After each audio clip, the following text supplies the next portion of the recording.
What's good, everybody? It's your boy Todd Smith here once again, alongside my tag team partner Dale Clifford out there in Fernley, Nevada. Welcome to yet another episode of the No Gimmicks podcast on the 3 and Out Radio Network. Dale, what's good, my man? What up?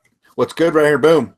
I'll show off my shirt. It's like that is connected to the that wrestling club mystery box that I just did this morning. So and it kind of leads in. Kind of thought it was kind of fitting a little bit as we go into ROH Death Before Dishonor predictions.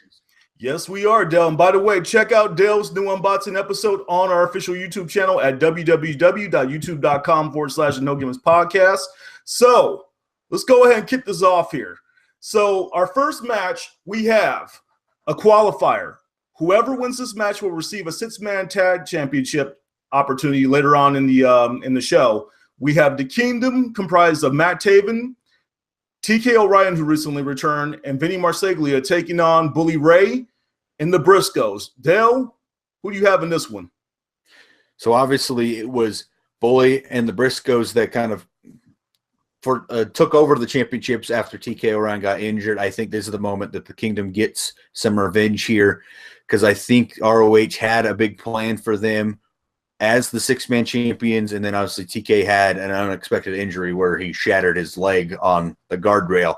So I think this is kind of the rebuilding of the Kingdom here. They've been on a pretty good run since he came back, and I think that the ROH kind of wants to put them back in that title picture again. Okay, yeah, and if I'm correct here, didn't he injure himself doing a moonsault like onto a guardrail or something like that out there in Las Vegas, right? Correct. Okay, that's what I thought. So yeah, what better time and what better town to get some get back in than like where he had his downfall, right? So you know, it's interesting to me because the Kingdom definitely has been the more cohesive unit as of late. These guys have really almost kind of been the standout stable in ROH, even more so than the Bullet Club as of recent. And there's been some dissension in the ranks with the team of Bully Ray, Jay, and Mark Briscoe. Jay has also, you know, kind of almost been teasing somewhat of a heel turn. And, you know, it's just kind of like they've been going kind of back and forth with that. You know, they had a string of losses, but then they did get back on track with a win this past week on ROH TV with getting a win over the Kingdom. So I'm not sure if that momentum is going to carry them forward here or if the Kingdom is going to be able to come out on top. If I had to guess, you know, put the proverbial gun in my head, I think I'm going to go ahead and go with the Kingdom in this one. I look for them to, you know, go up against the Butts later on and Adam Page, and possibly even win that match as well, but we'll talk more about that later. So next match on the card here, we have the ROH World Tag Team Championship. We have the Young Bucks taking on the Motor City Machine Guns of Search and Destroy. So Dale, who do you have in this one? And so it's very interesting because obviously the Young Bucks are going to be back, in action twice, which I kind of liked because obviously the winner of the Kingdom and Bully and the Briscoes is also going to have to compete twice. So I kind of liked the fact that they're making the Young Bucks compete twice, making it a little bit even there. So now it's kind of the thing is like Young Bucks got a lot of gold, and you're like, how long are they going to keep all of that gold?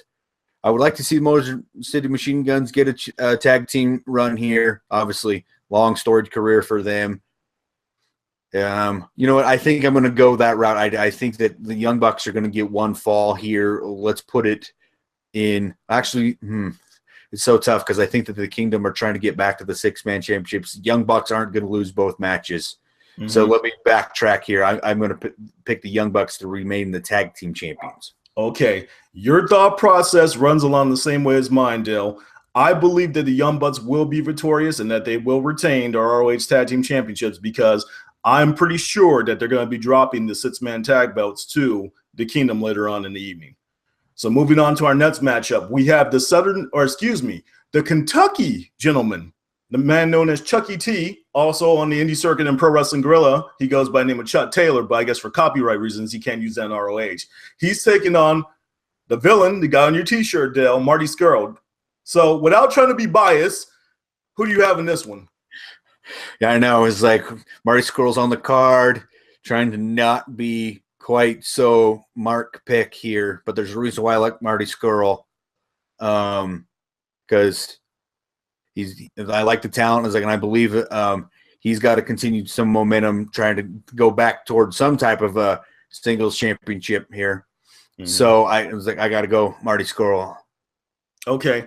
I'm going to go with Marty Scurll as well in this one. And my main reason is I am just digging the hell out of that new finisher he has, Birds of Prey. We were talking about that prior to the episode. His new finisher, he kind of like sets the guy up almost like as if he's going to deliver the Razor's Edge to him, except for the opponent is face down. And he brings their momentum forward and drops him almost into like a sidewalk slam. Cool finisher. I'm digging that. I know the chicken wing move that he does is way over, but I really like that finisher there. And I'm hoping that he could get that in over the fan favorite Chucky T and come away victorious in this matchup. So in our next match from Death Before Dishonor, we have a Las Vegas street fight between Jay White and Punishment Martinez. So Dale, what's your thoughts on this one? Two young guns in this fight here. Oh yeah, two risers in Ring of Honor, young talents. I just think we got to go Punishment Martinez here. A street fight, it obviously is going to be aid Jay White a little bit because he can turn to some foreign objects to help him. But I just think you've got to go with the size and the athleticism of Punishment Martinez here to go over. Yeah, I really like Punishment Martinez. I think this guy has he truly has star potential. You just don't see dudes who are like 6'6" or 6'7" who have that type of skills, you know, from both sides, both aerial talent and with his strikes as well. I believe he has some sort of a martial arts background. I just think, yeah, in a fight like this, you know, a street fight match, it definitely favors the heel. In a fight, I'm just not sure if Jay White could get down and dirty enough to match, you know, skill for skill or get, you know, as gritty as somebody like Punishment Martinez. So yeah, I choose Punishment Martinez to walk away with this one. In our next bout, we have a last man standing match. We have Pro Wrestling's last real man, Silas Young, alongside the Beer City Bruiser taking on Jay Lethal. Who you got in this one, Dale? And it's tough. It's like I feel like we're lining up a bunch of heels to win here, and they all can't win.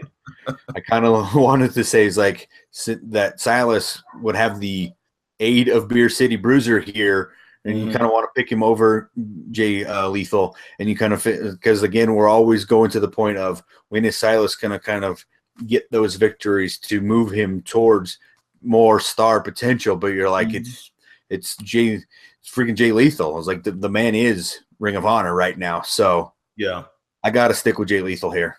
Okay, I'm gonna have to go the opposite direction of you. I think it is Silas Young's time. I think there's no time more than the present. This guy needs to get a big win, and he needs to do it tomorrow night in Las Vegas. I think Jay Lethal is, you know, an icon in ROH, but his time, you know, as the top dog, I think has already kind of came and gone. I think this guy is going to emerge as one of the top heels in the company. And like you said, you got the assistance of the Beer City Bruiser. You can never, ever, you know, forget about that. So, yeah, so my winner in this one is Silas Young. Our next bout we have for the World Six-Man Tag Team Championship, we have Adam Page and the Young Bucks, also known as the Hung Butts, who will be taking on the winner of the qualifier match between the Kingdom and Bully Ray and the Briscoes.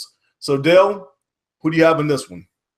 Well, I believe it's going to be the Kingdom beating Bully and the Briscoes, so that means the Kingdom versus the Hung Bucks. And I do, like I said, explaining why I thought the Kingdom was going to win. I think ROH is trying to get them back to the championship run that they got, because I don't think Ring of Honor really wanted their run to end the way it did. Is like, and this is kind of, we're going full circle here. We're getting the championships back to them and going to try to start their run over again. Just so I don't sound like a parrot and just echo everything that you just said word for word, I'll just leave it at this. Ditto. Okay? So moving on here. For the the World Television Championship, we have the champion, Kushida, taking on Kenny King in his hometown of Vegas. Who you have in this one, Dale? Oh, I got to go Kushida. Let's have him keep his title run going. I think he's got some pretty good momentum going. He's the guy that tackled Marty Scurll. So I think it's going to go here. You've got that thing. It's like, obviously Kenny King is in his hometown of Vegas, but he's kind of pseudo the bad guy. And really, most people don't often win in their home city. We'll see what Ring of Honor, how that plays out for Ring of Honor, though. There is a part of me here, and I can't believe I'm actually about to say this because I'm a big fan of Kushida. Like I said, Kushida is one of the most underrated talents in all of professional wrestling. If you had a chance to see that Best of Super Juniors match from 2015 between him and Kyle O'Reilly, that is one of the best matches I have seen in pro wrestling, maybe about the past 5 years or so. The guy's just got, so much untapped potential.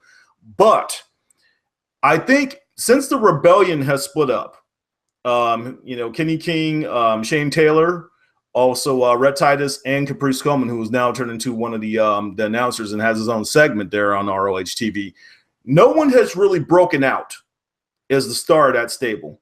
And I think what better way to do it and solidify a star than have Kenny King give this big win in his hometown on a pay-per-view against a hell of a talent in Kushida. I'm going to take that long shot and predict Kenny King to win this one. But then again, I would not be surprised if Kushida came up on top.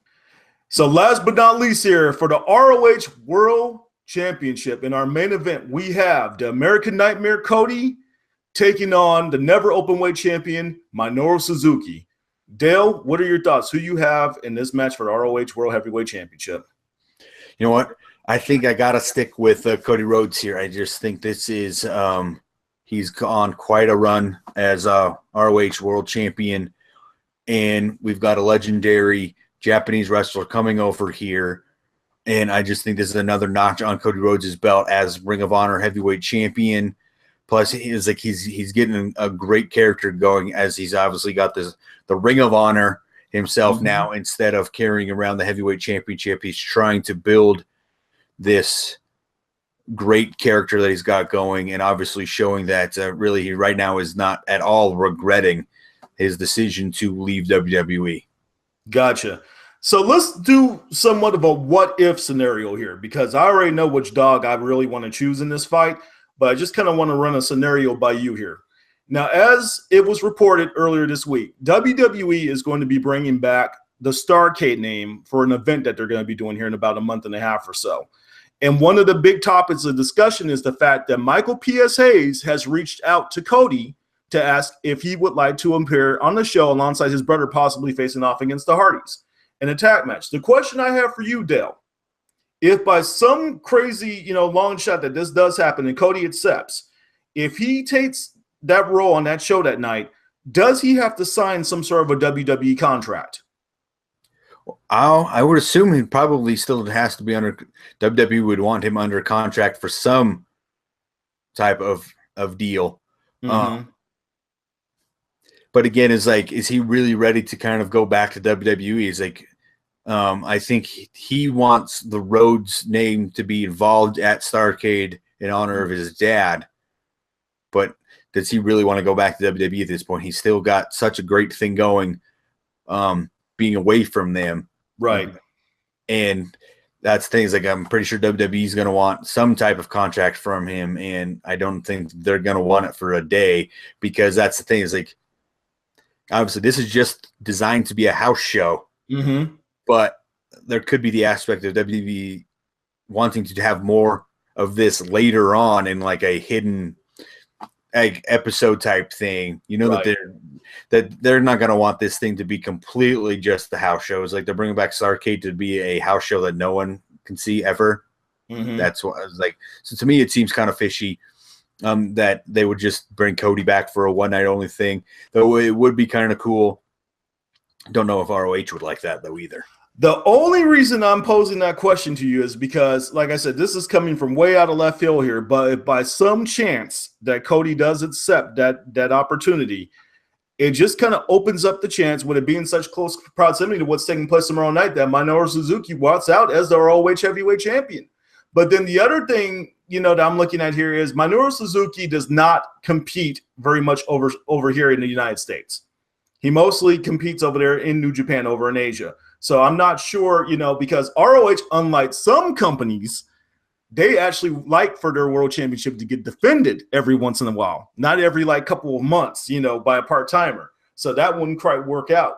So I guess, like I said, there's just so many questions running through my mind here. I have to go ahead and pick Cody, although I just had to say, hey, if there's any crazy scenario that's going to take place tomorrow night, it could very well take place during this match with the main event.